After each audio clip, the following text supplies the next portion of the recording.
E quem foi que disse que o número 2 não pode ser tão ou mais importante que o número um?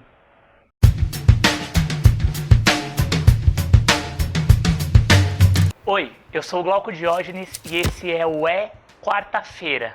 Você que está vendo esse vídeo agora, a primeira coisa que você tem que fazer, por favor, é clicar no gostei, no joinha, dar o seu like.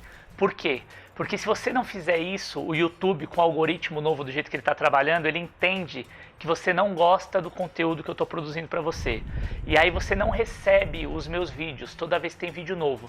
Então quanto mais você der like, comentar, interagir, mais rápido você vai receber os vídeos e vai saber quando tiver vídeo novo no canal. Então não esquece, no Instagram é a mesma coisa. O Instagram antigamente você postava foto e ela ia aparecendo ali no teu feed, que é como eles chamam a alimentação, a linha de alimentação das imagens do Instagram. É a mesmíssima coisa. Se você não der like, o algoritmo do Instagram, que é do YouTube, não entende que você gostou daquilo que está sendo publicado e ele não avisa você sempre que tiver um vídeo novo. Então, por favor, antes de qualquer coisa, dá o seu joinha, dá o seu like, indica para os seus amigos, comenta, compartilha, porque quanto mais você fizer isso, mais vídeos eu vou fazer e mais conteúdo a gente vai poder produzir. Beleza? Bom, finalmente, eu pensei que ia ser mais rápido, mas a gente conseguiu concluir essa maratona. Esse é o último vídeo da série especial que eu estou fazendo com o Dani Campos, que está aqui, mega colecionador de camisas do São Paulo e que me ajudou a selecionar 40 camisas do Tricolor, sendo 10 piores camisas titulares, 10 melhores camisas titulares, 10 piores camisas reservas e agora, para concluir, as 10 melhores camisas reservas do São Paulo. Vamos para elas direto. Para.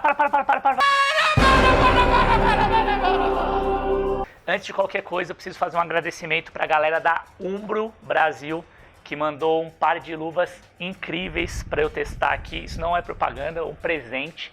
Não estou ganhando nada por enquanto, mas você que quer botar sua marca, anunciar, investir no canal, sinta-se à vontade. A Umbro já mandou essa coleção aqui, essa luva dessa coleção especial que deve chegar ao Brasil. Eu ainda não tenho a loja que eles vão vender, mas vou deixar o link aqui na descrição. Como vocês sabem, ou algumas pessoas aqui do canal sabem, eu sou goleiro, bom goleiro. Ai, essa tá filmada! Meu Deus do céu! Quer dizer, mais ou menos, né? E já disputei alguns torneios e estou sempre estudando, e a gente também vai ter dentro do conteúdo do canal, muito em breve, Unpack, e eu vou fazer as análises dos novos modelos de luva de todas as marcas e também dessa daqui, beleza?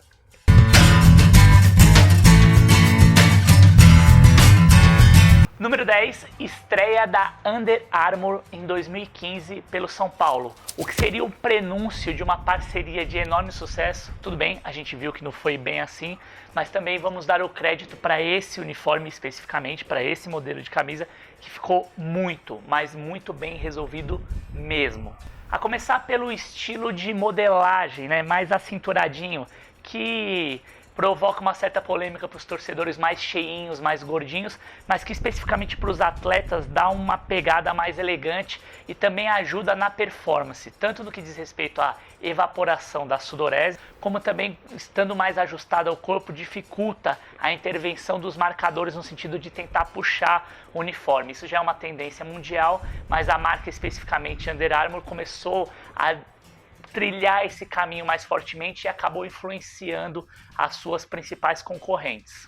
Mas isso acontece também por conta da origem da marca, que é uma marca que ela se autodenomina meio que de underdog, que em português seria aquela marca do azarão, daquele cara que ninguém aposta as suas fichas, mas que acaba surpreendendo todo mundo e se mostrando para o mundo como alguém realmente vencedor. E a marca, ela era fornecedora das principais outras marcas esportivas. Ela fazia aquele underwear, aquelas camisas que os jogadores costumavam usar nos anos 90 e 2000 por baixo da camisa principal, aquela camisa térmica, que ainda os goleiros hoje em dia utilizam. Mas a essência de criação e até o nome Under Armour, quer dizer, aquela malha, aquela manta que fica por baixo da armadura dos guerreiros, é o conceito por trás também da modelagem, da estrutura visual dos uniformes produzidos por essa fornecedora. A estrutura dela é um pouco diferente das demais. Então, para não arriscar muito e ferir a identidade do clube, você vê que predominantemente nas mangas e nos ombros você tem a cor vermelha, exatamente para a gente poder ter o tingimento e ao mesmo tempo conseguir dar vazão para essas áreas mais tecnológicas da camisa. Então já começou um exercício aí de conseguir identificar e integrar a identidade do clube com a estrutura de modelagem e de tecnologia que a marca tanto propaga. O detalhe do barramento em preto trouxe um ar bastante inovador e muito marcante desse período de transição. Além do tom de vermelho mais vivo, que remete muito uniformes de sucesso do passado tricolor e que estão dentro do inconsciente coletivo da torcida. Já na parte traseira, a utilização da tipografia em branco com esse outline em preto, além de dar legibilidade, deixa o uniforme mais atrativo do ponto de vista emocional, principalmente para os tricolores mais tradicionalistas. E o desenho das fontes, ao contrário do que vinha sendo feito anteriormente pelos outros fornecedores, é bastante arrojado, moderno e elegante, além de, obviamente, ter a função de legibilidade, que é a sua função principal dentro do contexto de todo o uniforme. Inclusive nos jogos à noite, que era um grande drama, principalmente para esse modelo que já é multicolorido e que tem que ser muito bem pensado e estruturado para garantir que você consiga ver identificar qual é o jogador, né, tanto pela televisão quanto para quem está no estádio. Isso às vezes era impossível por conta das traquitanas gráficas que os designers acabavam inventando. O único detalhe que poderia ter sido de repente melhor trabalhado seria a aplicação do logotipo do fornecedor mesmo, que poderia estar presente dentro de uma das faixas. Só que para isso eles teriam que reduzir significativamente o tamanho da marca. E vocês sabem como funciona, né? Principalmente aqui no Brasil. O nego sempre tenta tirar uma casquinha e ganhar um pouquinho mais de espaço e visibilidade. Mesmo a marca da Jolie aqui embaixo no barramento, que é uma marca meio grosseira, mal ajambrada e resolvida do ponto de vista visual, eles conseguiram dar uma compactada e integrar de uma maneira razoavelmente harmônica, né? Obviamente quando está se chegando, todo mundo é um pouquinho mais maleável.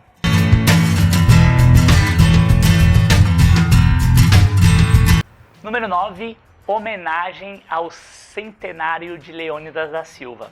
Assim como a camisa número 1, que ficou muito feliz, eu já falei num dos nossos especiais, o link está aqui, essa daqui eles também acertaram em cheio. Foi uma das raras bolas dentro, se é que a gente pode dizer assim, da pênalti nesse período recente, pré-entrada da Under Armour, dentro do contexto de fornecimento dos uniformes para o São Paulo. E aí, de novo aqui, eu vou elencar os principais pontos que fizeram desse produto realmente um grande sucesso. A começar pela qualidade do tecido, que era uma das grandes reclamações dos torcedores naquele período. Os uniformes tradicionalmente utilizados, não só para venda em loja para os torcedores, como os uniformes utilizados pelos próprios jogadores, eram alvo de reclamações por conta da baixa qualidade do tipo de trama que era utilizada, que ficava mais pesada, o uniforme perdia um pouco de forma à medida que ele era usado, mesmo durante um único jogo. E aqui eles conseguiram realmente usar uma matéria-prima que era nobre, dava o corpo, o peso para a camisa, mas ainda assim era um tecido leve para você usar, confortável e que ficava realmente com uma modelagem bastante elegante. Ainda sobre a estrutura da modelagem, embora ela tivesse já um recorte, um ajuste mais moderno, ela também fazia uma alusão direta aos uniformes clássicos tricolores, principalmente pela utilização dessa gola em polo, que é realmente um clássico para muitos são paulinos e hoje em dia seria meio que impossível de se usar por todo o contexto que a gente tem abordado aqui das novas modelagens, a própria estrutura física do atleta e a maneira como o jogo tem se apresentado. São raros os clubes do mundo que ainda utilizam. No campeonato inglês você ainda percebe isso, mas a tendência é que cada vez mais as camisas se transformem em uma estrutura mais ajustada ao corpo, cada vez mais para uma t-shirt do que você ter esse uniforme mais classudo do que seria o futebol mais retrô ou raiz. O escudo, que é um capítulo à parte pela negação e falta de boas construções em termos de design dos templates e pets, aqui os caras acertaram em cheio. Não só por reproduzirem o tipo de desenho que era utilizado na época do Leônidas, mas obviamente com um redesign para o período atual, além da simulação, que ficou muito bacana e mexe com a emoção, principalmente dos mais saudosistas, desse tipo de pesponto, desse tipo de costura que simula os escudos bordados à mão dos anos 40 e 50. Agora, o grande golaço dessa história toda foi a flexibilidade, vamos dizer assim, que o patrocinador master teve de fazer a aplicação do seu logotipo na versão retrô, ou seja, versões antigas do logotipo do patrocinador atual, para poder integrar a peça e conceitualmente amarrá-la de uma maneira homogênea. Isso é muito difícil de se conseguir, mas pela qualidade do projeto, pelo contexto todo que estava muito bem amarrado, fica mais fácil você convencer o teu patrocinador a fazer esse tipo de sessão, né, de deixar a coisa rolar de uma maneira mais bacana, com uma orientação mais focada ao design do que a questão comercial propriamente dita. Nesse caso, os caras foram muito felizes no projeto inteiro, e essa mudança que parece quase que imperceptível faz toda a diferença para amarrar a peça, deixar elegante e verossímil, né? Não adiantaria nada, por exemplo, você ter toda a estrutura e construção visual do uniforme baseado no modelo antigo e fazer a aplicação da marca atual. E aí a gente tem que dar os méritos quando os caras realmente acertam. E um detalhe que é super importante, né? Esse tipo de ação não dói nada, né? Às vezes as pessoas ficam meio receosas de fazer porque não tem tanto poder dentro da empresa, ou o diretor de marketing fica com medo de tomar uma represália das instâncias superiores dentro da hierarquia das empresas, mas esse tipo de atitude, principalmente em tempos de rede social, em que todo mundo quer dar a sua opinião, quer se sentir partícipe do processo de criação das camisas, você estabelece uma relação muito mais próxima e humanizada com o torcedor, que abraça a causa e acaba fazendo propaganda de graça para sua marca, enchendo a timeline do Twitter, por exemplo. Os caras deveriam observar mais esse tipo de atitude e tentar convencer e cativar mais os torcedores nesse sentido. Na parte traseira, felizmente, todos esses critérios e cuidados foram replicados, e a tipografia é um capítulo à parte, porque faz alusão direta aos desenhos que eram utilizados nesse período, não poderia deixar de ser diferente, mas além disso ele ficou com um desenho um pouco mais moderno e uma legibilidade super importante, que além de dar elegância para a peça, tem a sua funcionalidade cumprida, que é poder oferecer para a sua audiência a visibilidade e identificação correta dos jogadores. Número 8, Mundial de Clubes de 2005. Amigo, já faz tempo, né? Existe uma frase que se tornou célebre dentro do universo do futebol para justificar os fracassos de grandes craques que suas torcidas amam, mas que não ganharam uma Copa do Mundo, que é algo mais ou menos assim: fulano de tal não ganhou uma Copa do Mundo, azar da Copa do Mundo. Isso é muito utilizado para se referir ao Falcão, ao Sócrates, enfim, ao Júnior, a geração de ouro da Copa de 82, que infelizmente não faturou o caneco, mas que até hoje é incensada como uma das maiores gerações de futebol de todos os tempos, sem sombra de dúvidas e com todos os méritos. A mesma coisa acontece hoje em dia, por exemplo, para justificar o fato do Messi ainda não ter conseguido conquistar uma Copa. Esperamos que não seja em 2018. Isso tudo para dizer o seguinte: o São Paulo ganhou o Mundial sem usar essa camisa, então a gente pode fazer uma analogia meio pobre e falar azar do Mundial. Mas realmente, e de fato, esse uniforme marcou história, e não só pela conquista do mundo pelo tricolor pela terceira vez, a começar pela espessura das faixas. Um verdadeiro drama para o torcedor tricolor mais tradicionalista e ferrenho da sua identidade, que vira e mexe, reclama dessas variações que as marcas ou fornecedores tentam fazer à medida que entram e propõem novos modelos. Aqui ela está perfeita, faz alusão direta a camisas icônicas em terras nipônicas. Outro detalhe muito importante que vale sempre a pena ser ressaltado diz respeito à aplicação da marca do patrocinador master. Aqui num outline super bacana, que além de destacar a marca na medida certa, preserva e integra de maneira homogênea com o desenho das faixas, sem o uso daqueles blocos ou áreas de proteção mais marcadas como retângulos brancos, que de elegante não tem nada e que acabam dando um peso muito maior do que o patrocinador deveria ter. Isso acontece porque o regulamento da FIFA é muito criterioso e muito assertivo, e eu já falei isso aqui em outros episódios, no sentido de preservar a qualidade estética do espetáculo. Na verdade, o futebol desse tipo de torneio, além de toda a questão da rivalidade, técnica, luta, raça, que faz parte e compõe um jogo, você também tem uma visão mais empresarial e uma visão mais cuidadosa, no sentido de a ter o cuidado devido para cada uma dessas marcas, que são os clubes, e das suas submarcas, que são as marcas de apoio. Nas laterais, essas faixas brancas mais alongadas, embora não façam parte diretamente do conceito mais tradicionalista que todo mundo gosta, deram uma marcação de temporalidade para esse modelo e não deixaram de, pelo jeito que o desenho foi concebido, de dar uma certa elegância e um respiro, tirando um pouco do peso que naturalmente esse uniforme teria. Esse selo de autenticidade e de oficialidade para o evento mundial da FIFA, embora não seja de obrigatoriedade, ele acaba se tornando um elemento importante de identidade desse período, principalmente para os colecionadores, né? Porque marca, sem dúvida nenhuma, a importância desse torneio e é um item que é utilizado também para valorizar até a preservação de algumas peças que são negociadas em grupos especializados de torcedores que já têm uma visão mais ampla desse universo do colecionismo. Então é um item bastante valorizado e apreciado e não deixa de ser um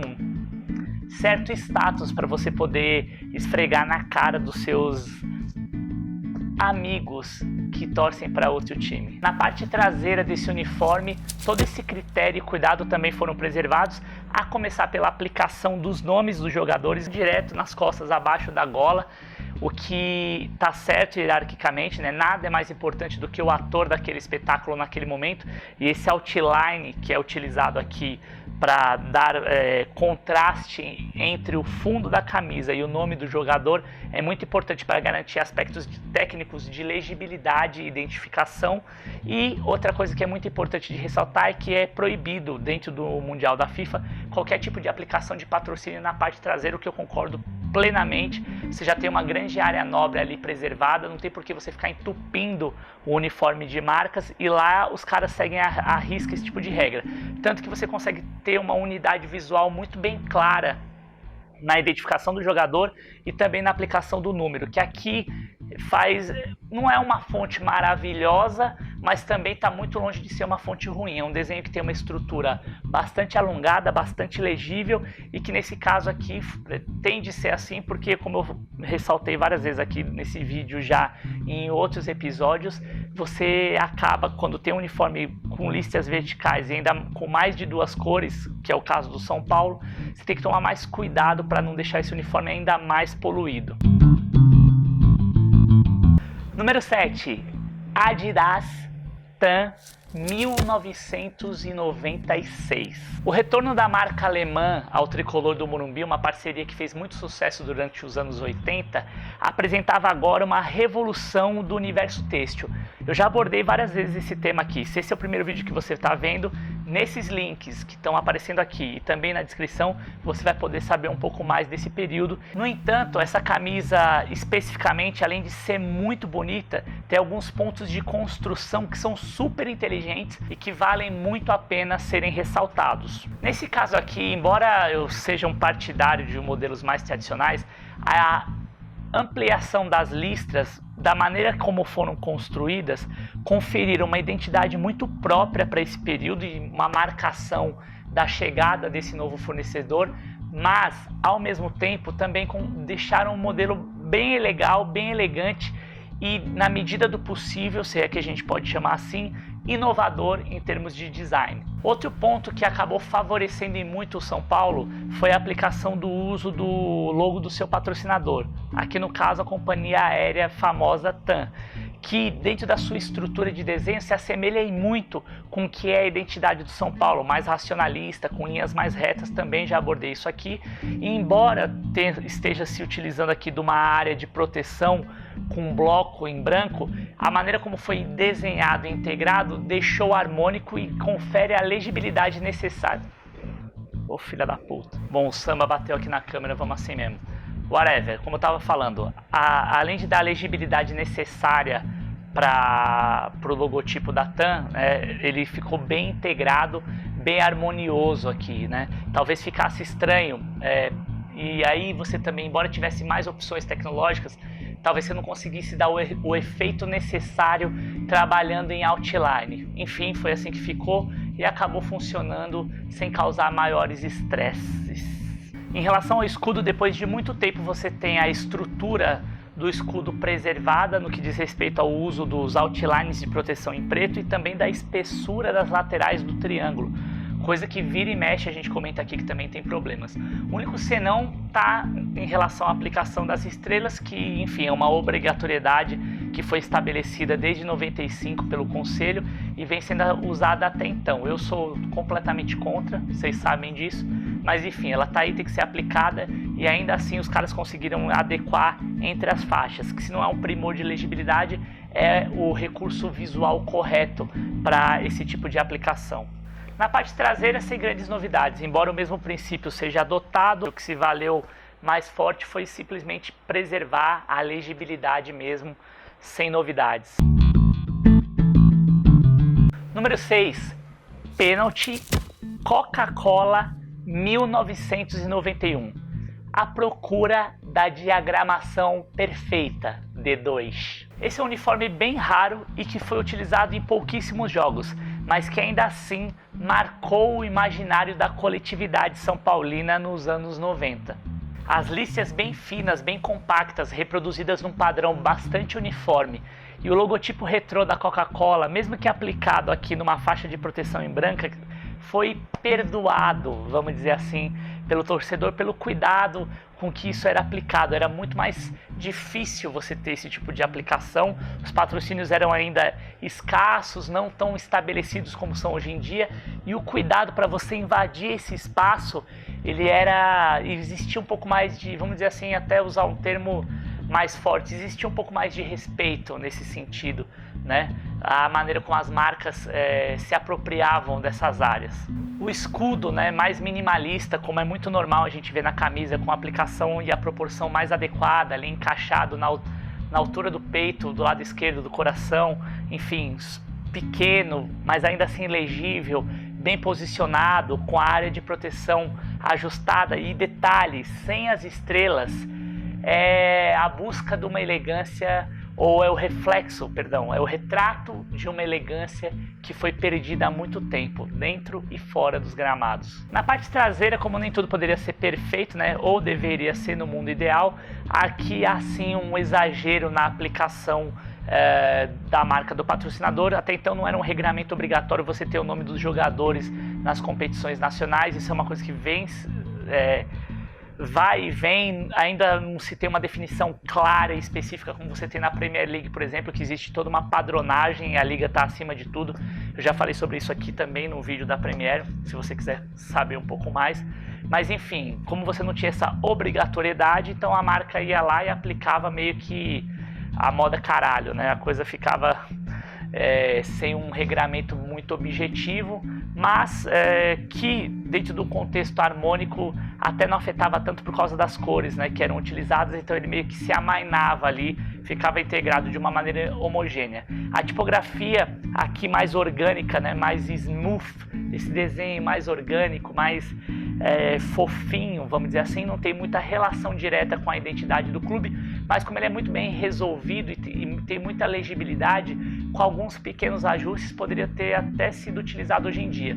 O que eu acho muito bacana é o fato dele estar aplicado em preto, que em contraste com esse fundo branco dá uma baita legibilidade e acaba funcionando especificamente para esse modelo que tem mais cores. Número 5, Reebok 2006. Olha, estreou em grande estilo, nesse vermelho mais vivo e com o desenho das mangas seguindo esse mesmo critério. Algo bem interessante de ressaltar como um detalhe que marcou o período era que os números dos jogadores, das camisas utilizadas pelos jogadores em campo, eram pintados numa técnica que era mista entre silk screen e outro tipo de pigmentação que eu não consigo identificar, mas o fato é que os números eram pintados, que era uma forma também de reproduzir a volumetria e essa extrusão da tipografia presente aqui nesse design de fonte. Eu gosto muito, por exemplo, da solução visual que foi dada para a aplicação da marca do patrocinador master dentro dessa área de proteção aqui, por exemplo. Muito sofisticada visualmente, uma boa alternativa. Não é um bloco e também não é um outline. O escudo aqui, infelizmente, não teve o desenho, né, do patch, do tipo de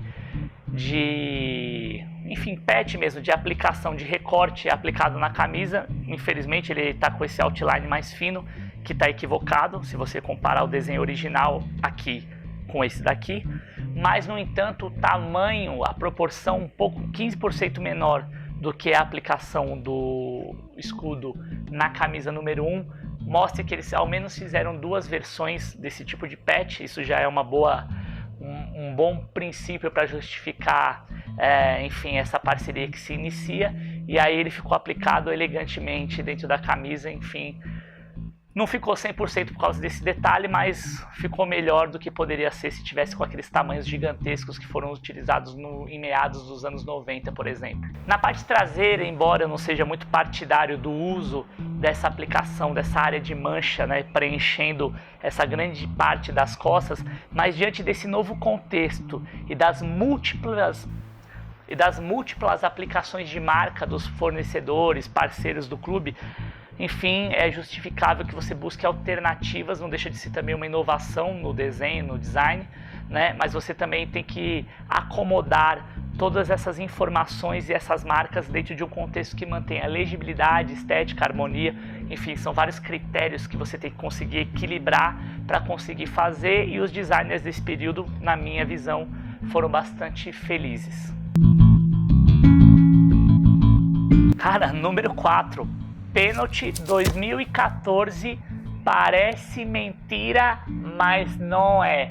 Bateu na trave. Esse time do São Paulo, que tinha craques como Pato, Ganso, Kaká, Luiz Fabiano, performou muito bem no segundo turno do Campeonato Brasileiro e por muito pouco não tirou o título do Cruzeiro, que vinha nadando de braçada naquele período, inclusive tendo sido bicampeão.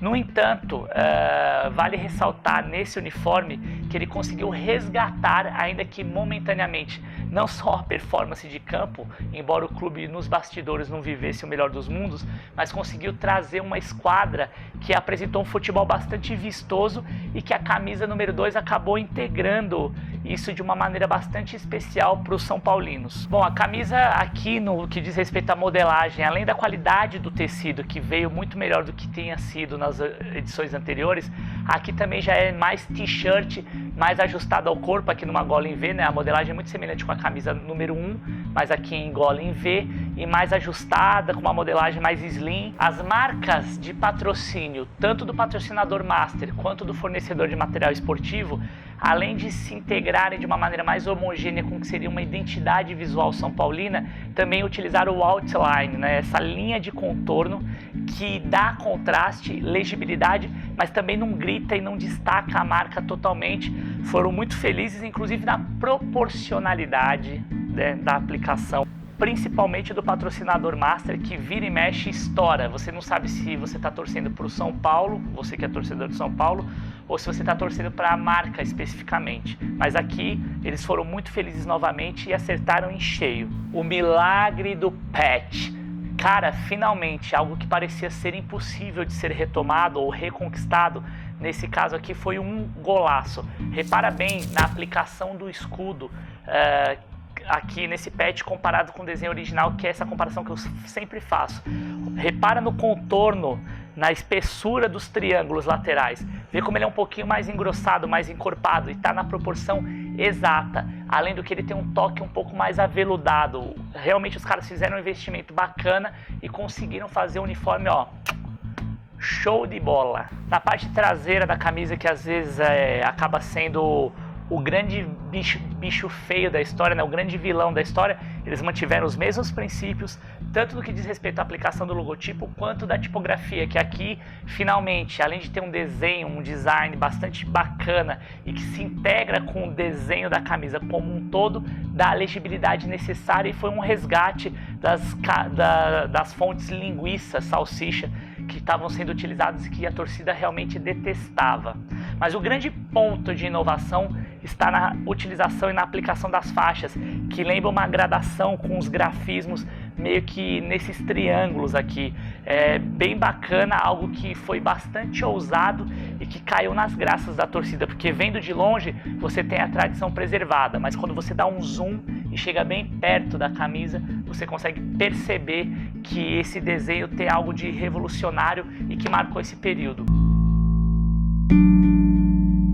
Número 3, Reebok 2012. A camisa do último título internacional, ou meio título, que o São Paulo conquistou já no longínquo ano de 2012. Bom, essa camisa não tem muito o que acrescentar, ela é toda muito feliz, né? Tanto o uniforme número 1 dessa camisa quanto o número 2. E aqui já se comemoravam os 20 anos da primeira conquista da Libertadores de América de 1992. Então o uniforme ele era muito semelhante, ele era quase que uma réplica, não seria um redesign, ele é um redesign na verdade, mas ele é quase uma réplica do uniforme utilizado pelo time de Raí e Companhia Limitada em 92, quando ganhou do Barcelona, fazia alusão direta a esse período. Então, tanto no uso da modelagem, gola polo, a aplicação dos escudos, com exceção das estrelas que aqui já estavam presentes, né? Na parte traseira, o único detalhe, vamos dizer assim, não tão positivo, mas que é aceitável, está na aplicação do patrocinador Master, que está usando uma área de proteção em retângulo, diferentemente da aplicação frontal que usa um outline. Enfim, aí teria que se fazer um exercício para ver se conseguiria garantir legibilidade, facilidade na aplicação na hora de customizar as peças num processo de logística, que também tem que ser levado em consideração, mas o fato é que quando você trabalha de uma maneira na parte frontal da camisa e muda esse critério adotado, você perde um pouco de homogeneidade da peça como um todo. Nada muito grave, mas que para levar uma nota 10 deveria ter sido melhor pensado. Tipografia muito bem executada, enfim, nada a acrescentar nesse sentido.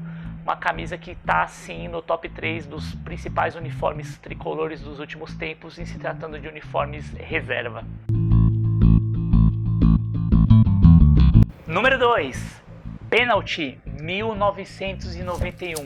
A camisa que mostrou quem era Raí para o mundo. O Campeonato Paulista de 91 realmente mudou o status do Raí dentro do time do São Paulo, naquela goleada que ficou marcada contra o seu principal rival, Corinthians, no Morumbi. Raí fez o hat-trick e acabou com o arquirrival tricolor. Um detalhe muito importante é que esse uniforme até hoje é uma referência de modulação e de design para o que seria o uniforme tricolor número 2, idealizado pela massa das três cores. A começar pelo tipo de tecido, que ainda não era completamente sintético, mas já tinha algumas mesclas e algumas inovações aplicadas e que produziam um efeito desse vermelho mais alaranjado.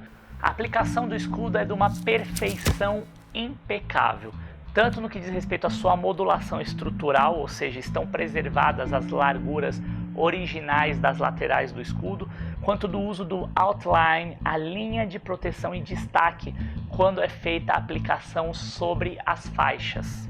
No caso da aplicação do patrocinador Master, tem um detalhe técnico bastante curioso e bem interessante, além de inteligente. O box de proteção, esse quadrado, essa área de proteção, ele é construído a partir da estrutura vertical da marca, que é acompanhada de uma linha complementar, que é a chamada byline, ou a linha de reafirmação da proposta da marca, ou ainda o slogan da marca, a informação a respeito daquela marca específica.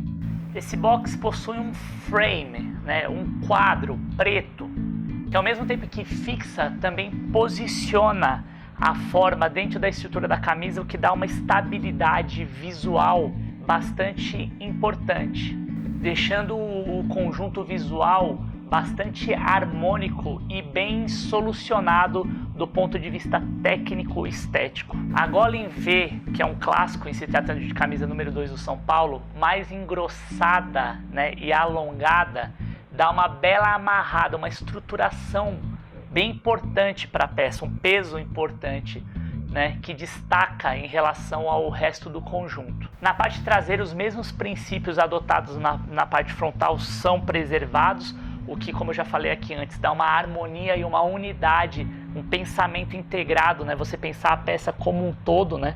Você desenhar a peça realmente aberta e pensar como que vai funcionar algo que está atrás, mas que faz parte de um conjunto que está aqui na frente. Isso é muito feito pelos europeus e muito bem aceito por todo mundo. Você talvez não perceba e não saiba expressar isso do ponto de vista técnico, mas claramente você vai identificar, qualquer um é capaz de identificar, até por osmose, até por cultura visual que todo mundo já tem, de se deparar com esse uniforme, que alguma coisa, quando não segue essa premissa, está equivocada. Nesse caso aqui não, os caras mandaram muito bem. E de novo aqui a tipografia em preto, aqui já numa versão mais adequada, que seria o desenho do escudo, né?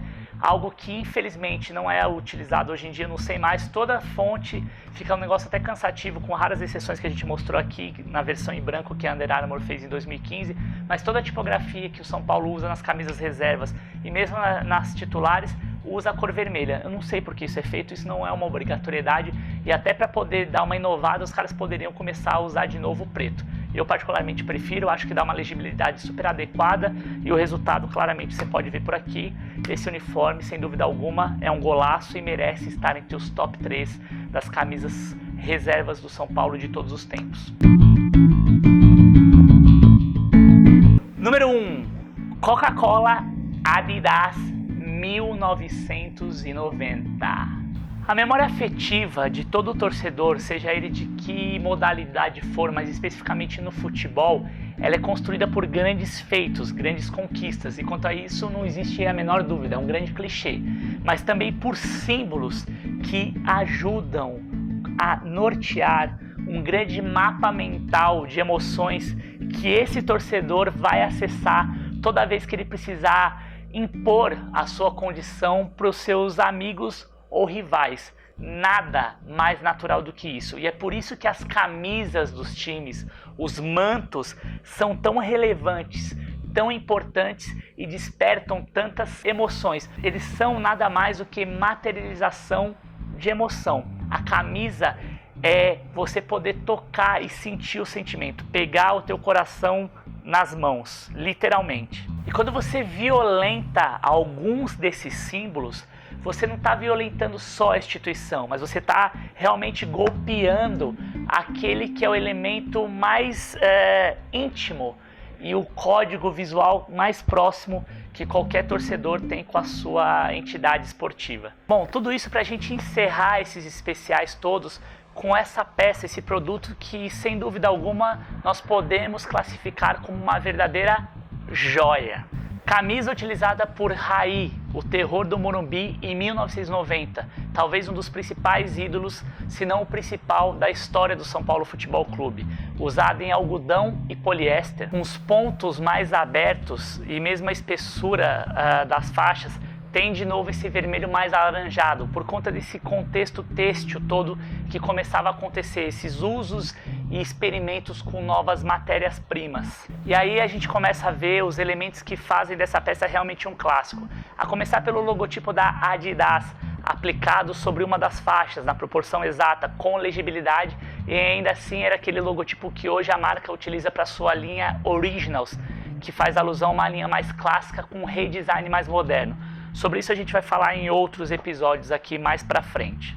O símbolo, como não poderia deixar de ser, aqui é aplicado na proporção exata, com a espessura correta e com outline como um elemento de destaque em relação às faixas, algo que a gente bate nessa tecla aqui com muita veemência. O logotipo da Coca-Cola também, embora use o box, porque aqui a gente não tinha tanto esse uso do outline, não teria como fazer isso com a marca da Coca, ele se faz necessário, mas ainda assim, pela maneira como foi aplicado, é algo que está muito bem solucionado e que de alguma maneira dá até um certo charme para a peça, porque identifica esse período transitório de mudança de status do clube como um todo. Já vivíamos aqui a era Tele Santana. Até a proporção do escudo da Federação Paulista em uma das mangas, em alusão à conquista do Campeonato Paulista de 89.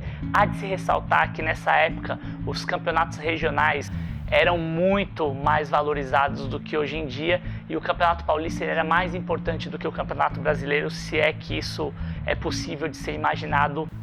Até por conta de regulamentos e tal, você ainda não tinha a obrigatoriedade da aplicação dos nomes dos jogadores, e aí nesse caso na parte traseira você tem a aplicação numa proporção um pouco maior, que era um critério que também estava sendo adotado. De novo, poderia ser menor, mais justificável porque você não poluía tanto a parte traseira da camisa nesse sentido. Você tinha menos elementos os quais organizar e ordenar hierárquica e visualmente. Foi a partir da Copa de 94, que foi uma Copa mais midiática, apesar de tudo e por ser nos Estados Unidos, que esse tipo de obrigatoriedade de uso dos nomes dos jogadores começou a ser adotado pelos campeonatos, principalmente os europeus, e começou a se estender para o resto do mundo.